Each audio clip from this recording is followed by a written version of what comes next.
with him. He was so genuine, he was so real, and I think that's why he has been able to touch so many different generations, because he was just so genuine, so humble. As the golden god of Led Zeppelin, Robert Plant commanded the world from the stage, a symbol of rock and roll excess.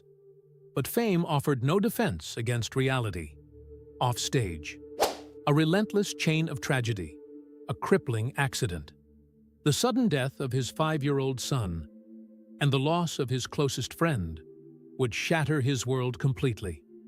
This is not the story of a rock star's glory, but of how profound personal loss dismantled the myth and forged the man who was left behind.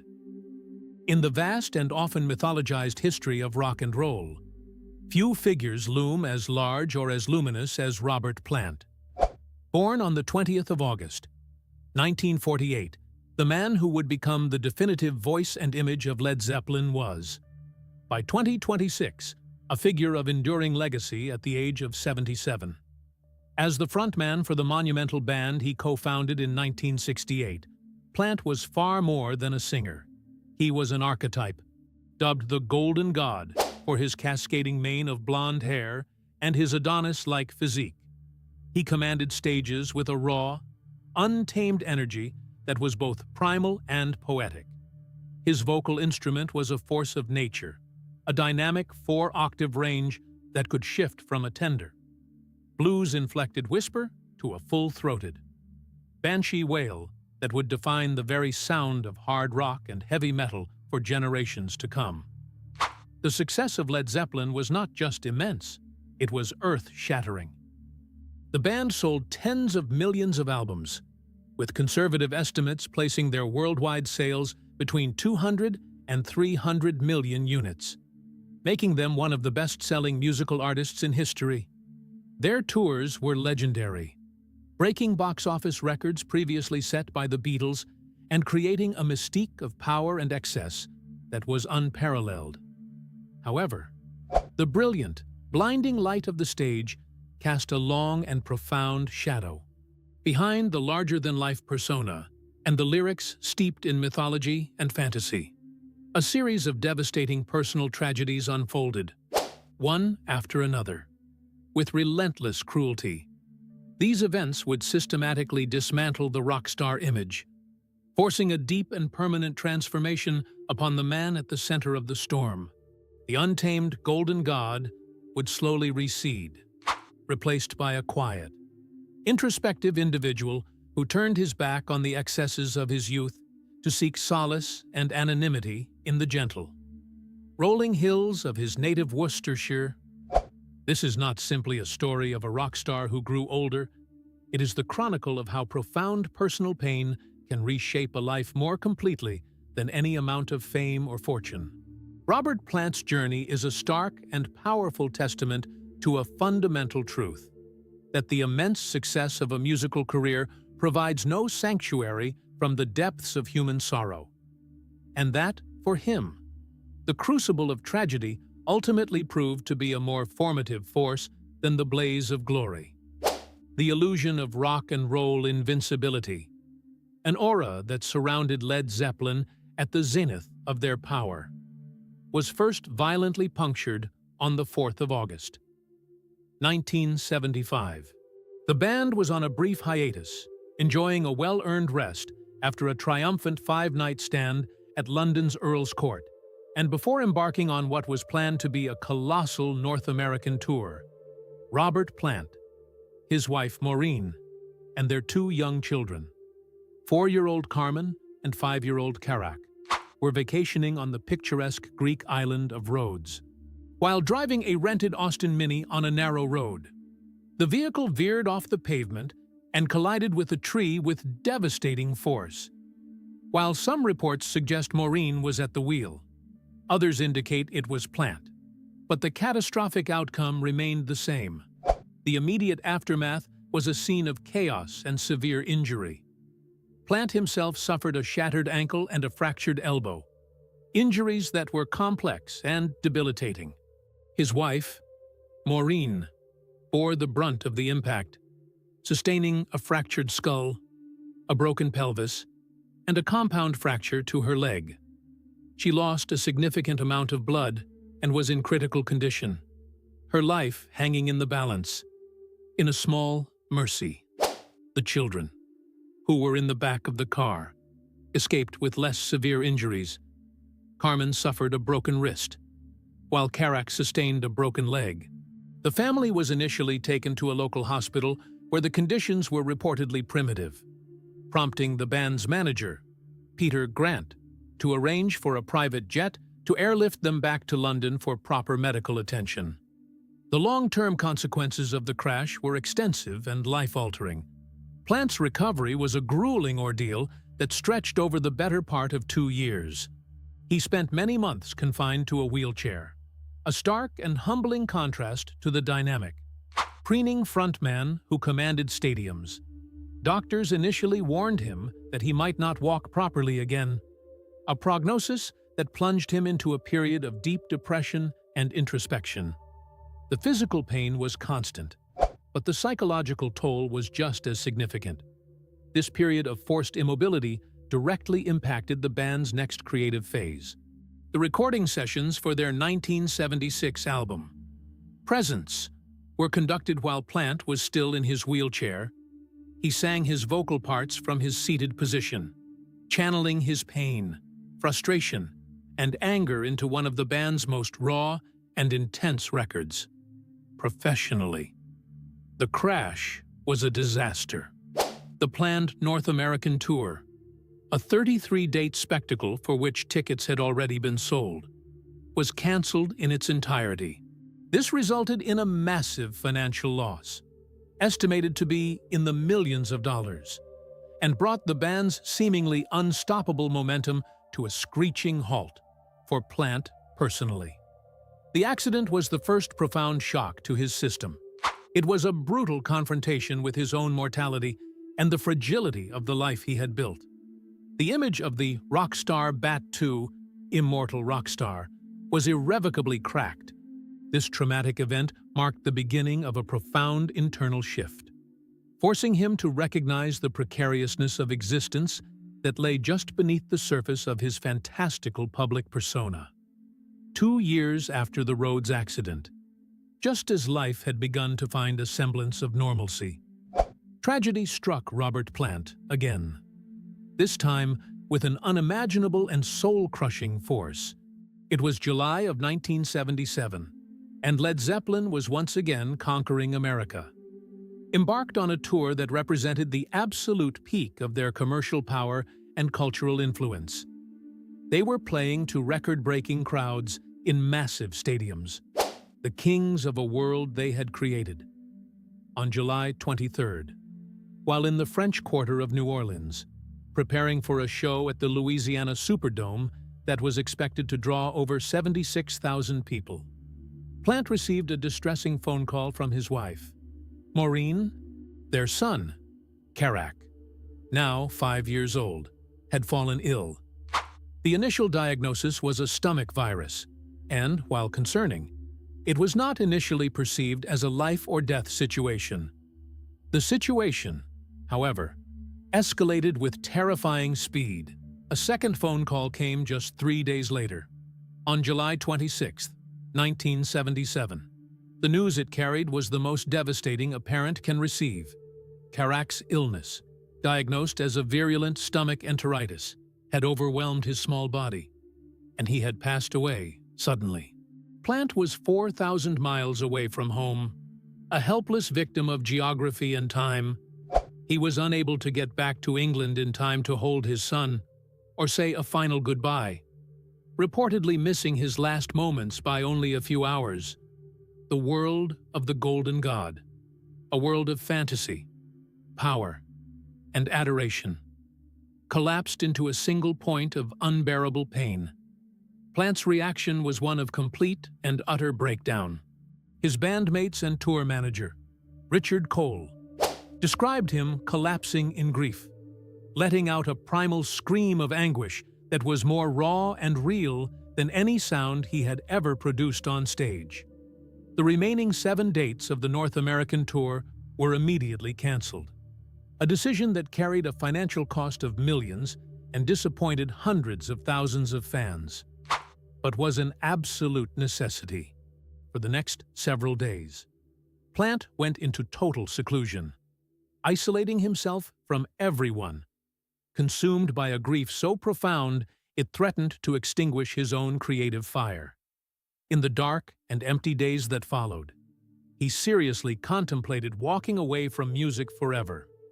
The artifice and excess of the rock and roll life now seemed utterly meaningless and obscene in the face of his loss. He sought a path toward something he considered more honest and wholesome, going so far as to apply for a teaching position at a local Rudolf Steiner school. It was a tangible step toward a new, quieter life, a life away from the stage and its painful reminders of a world where he had been an absent father when his son needed him most. It was during this period that the unwavering friendship of his bandmates, particularly drummer John Bonham, became his lifeline. Bonham refused to let Plant disappear into his sorrow. He would physically pull him out of his house, drive him to the pub, and simply sit with him, providing a comforting and steadfast presence that was instrumental in Plant's eventual decision to carry on. The emotional and creative legacy of Karac's death would echo throughout the rest of Plant's life and career. He processed his grief through his art, most notably in the song All My Love, from the 1979 album In Through the Outdoor. The track was a radical departure for Led Zeppelin, a gentle, synthesizer-led ballad that stood in stark contrast to their usual bombast. It was a direct and heartfelt tribute to his son, a song so emotionally potent that it was reportedly recorded in a single take, as Plant could not bear the pain of singing the lyrics a second time. The loss permanently altered his perspective. The fantasy world he had once inhabited lost all its appeal, replaced by a deep-seated need for authenticity and a rejection of the empty excesses of his past. The death of Karac was the single most defining event of Robert Plant's life. It was the tragedy that shattered the myth of the Golden God and revealed the vulnerable, grieving father who would have to learn to live with the pain for the rest of his days. As the 1970s drew to a close, Robert Plant and the other members of Led Zeppelin were tentatively looking toward the future. They had weathered the storm of Karac's death and were in rehearsals for a new North American tour scheduled for the autumn of 1980, their first since the tragedy 3 years prior. It was meant to be a new beginning, a reassertion of their dominance. Instead, it would be the setting for the final, fatal blow to the band. On the 24th of September, 1980, the band gathered for rehearsals at guitarist Jimmy Page's home in Windsor. Throughout the day, drummer John Bonham engaged in extremely heavy drinking, a problem that had been escalating for some time, fueled by the pressures of fame and the band's long periods of inactivity. By the end of the evening, after reportedly consuming an astonishing 40 shots of vodka, an intoxicated Bonham was helped to bed by an assistant. The next afternoon, on September 25th, bassist John Paul Jones and the band's road manager went to wake him, only to find him unresponsive. John Bonham was dead at the age of 32. The official coroner's report concluded that he had died from asphyxiation after inhaling his own vomit in his sleep, ruling the death accidental for Robert Plant. This was a loss of devastating proportions. Bonham was not just his bandmate. He was his oldest and closest friend, a kindred spirit from their early days in the Midlands. More than that, Bonham had been his savior in the aftermath of Karac's death. He was the one who had physically and emotionally pulled Plant from the depths of his grief, refusing to let him abandon his life and career. The loss of his son had been an unbearable sorrow, but the loss of Bonham was the loss of his anchor, the man who had helped him stay afloat. The death of their drummer was an event from which Led Zeppelin could not, and would not, recover. Bonham's powerful, inimitable style was the very heartbeat of their sound. He was considered utterly irreplaceable. To continue with another drummer was simply unthinkable. On the 4th of December, 1980, the surviving members issued a short, definitive statement to the press.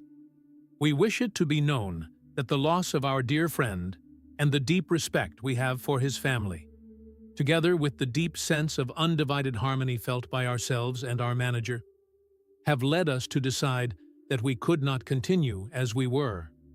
This was not a hiatus. It was an unequivocal end. In the decades that followed, despite persistent rumors and astronomical financial offers, including one reported to be as high as $800 million for a reunion tour, the band steadfastly refused to reform in any permanent capacity. 4. Plant. The reason was deeply personal and non-negotiable. He felt that the magic and chemistry of the band had died with his friend. The death of John Bonham did not just mark the end of the world's biggest rock band, it represented the closing of a monumental chapter in Plant's life, leaving behind a void that could never be filled and sealing his retreat from the world of stadium rock he had once so completely dominated. The cumulative weight of the tragedies of the late 1970s created immense pressure that inevitably seeped into Robert Plant's home life, leading to further personal upheaval. In 1983, his marriage to Maureen Wilson, the woman who had been by his side since 1966, officially ended in divorce. Maureen had been a constant presence through every phase of his life, from the struggles of his pre-fame days to the dizzying heights of Led Zeppelin's success, and through the unimaginable shared trauma of the car accident in Rhodes and the death of their son.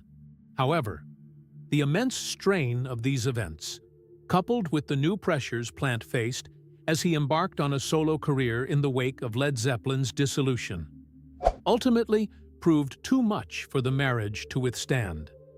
The partnership that had survived so much heartbreak could not survive its aftermath. The family structure would undergo further, more complex changes in the years to come. In 1991, it was revealed that Plant had fathered a son, named Jesse Lee, with Maureen's sister, Shirley Wilson.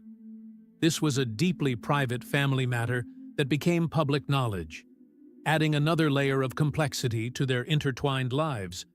Despite the potentially difficult circumstances, the family appeared to navigate the situation with a quiet resilience. In later years, Maureen and Shirley were even seen attending Plant's concerts together, suggesting a form of reconciliation and an acceptance of their unique and unbreakable familial bond. Jesse Lee, for his part, has remained almost entirely out of the public eye, choosing a life of privacy away from the shadow of his father's fame. Plant's romantic life continued to be marked by significant, though less tragic, endings. From around 2010 to 2014, he was in a serious relationship with acclaimed American singer-songwriter Patty Griffin. Their partnership was both personal and professional. They lived together for a time in Austin, Texas, and collaborated musically in Plant's resurrected Band of Joy project. The relationship eventually ended, with Plant attributing the split in part to the cultural differences and the logistical challenges of their transatlantic lives. He expressed a deep sense of sadness over the breakup, acknowledging his profound and ultimately unbreakable connection to his English homeland and the community he had there.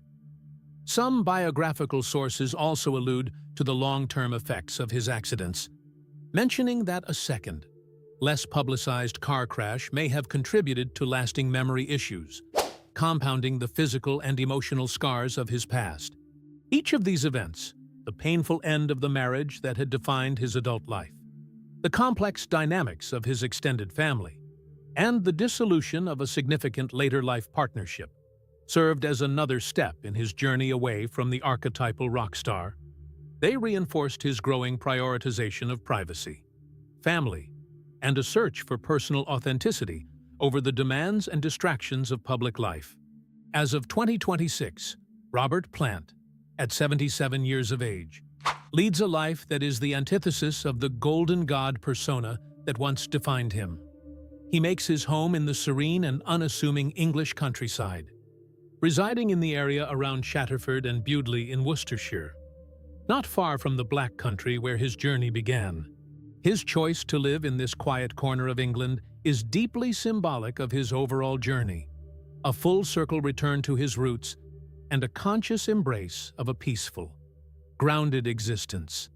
Despite possessing a personal fortune estimated to be around $200 million, his lifestyle is marked by a deliberate and cherished simplicity.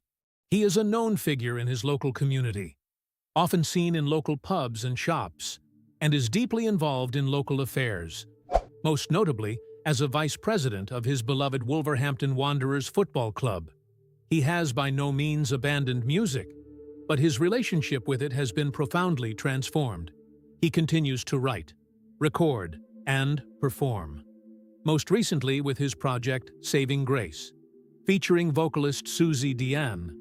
This band explores a subtle and atmospheric blend of folk, American spirituals, and blues, a far cry from the stadium-shaking bombast of Led Zeppelin. His voice, once a symbol of rock and roll excess, is now a more nuanced and textured instrument, conveying the wisdom and sorrow of a life fully lived. Music is no longer a vehicle for fame or conquest. It is his primary outlet for processing the past and exploring new artistic territory on his own terms, as evidenced by his continued output, including a new album planned for 2025. The lessons forged in the crucible of tragedy are evident in the man he is today. The relentless series of losses, the near-death experience in Greece, the agonizing death of his young son, the sudden loss of his best friend, and the slow erosion of his marriage did not ultimately break him. Instead, these events reshaped him from the inside out. He has often spoken of how the tragedies forced him to pull his family tight together, and how, while the pain of losing Karac never disappears, he has learned to cherish the memory of the joy his son brought into the world. The arrogant, swaggering frontman has been wholly replaced by a thoughtful, humble, and deeply introspective man who consistently chooses authenticity over adulation. Ultimately, Robert Plant's story is one of the most compelling in modern music, not just for the heights he reached, but for the depths he survived. His legacy is twofold. There is the monumental, untouchable legacy of Led Zeppelin, a band whose music continues to generate millions of dollars annually and influence artists across the globe. But there is also a second, more personal legacy, one of profound resilience and quiet dignity. His consistent refusal to partake in lucrative Led Zeppelin reunion tours is not a business decision, but a personal one. It is the ultimate testament to his transformation, a choice to honor the past and the friends he lost, rather than attempting to recapture a moment in time that is forever gone. He lives a life not defined by the glory he achieved, but by the losses he endured, proving that personal peace can be a far greater prize than public adoration, and that the deepest sorrows often leave a more indelible mark than the most spectacular successes.